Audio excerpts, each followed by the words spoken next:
Christian Clavier jouait au Splendide et était un ami à nous. Et il venait de tourner avec François Leterrier, Je vais craquer. J'ai pris Clavier, qui a été l'un des premiers qui est sorti du groupe pour avoir un rôle principal dans un film seul. Où François voulait que Christian reprenne du service avec lui dans un film qui se passerait dans les milieux écolos. C'était un truc sur les sectes, enfin, en gros, disons sur les comment on appelait ça, les communautés, en Ardèche. Ah bon, en communauté? Ouais, on vit à plusieurs, quoi. Ah oui, et ça se passe bien? Tu veux dire sur le plan sexuel? Ah non, pas particulièrement, non. Je me disais, ce serait bien de lancer un type comme ça, un peu bêta, un peu naïf, dans ce milieu. Et Christian n'avait pas le temps de l'écrire.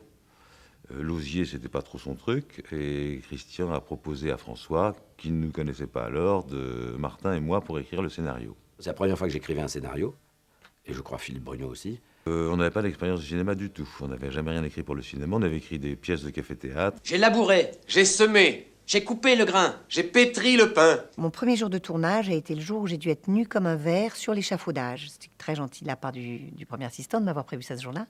Ça m'était jamais arrivé de ma vie de faire une scène nue. Et j'ai attaqué comme ça avec l'équipe à mes pieds et moi posée devant faire la barbe, extrêmement à l'aise. Autant vous dire que j'étais totalement coincée, extrêmement mal à l'aise. Je maudissais le metteur en scène et l'équipe. Bah écoute, quand tu seras débloqué, tu me feras signe, hein?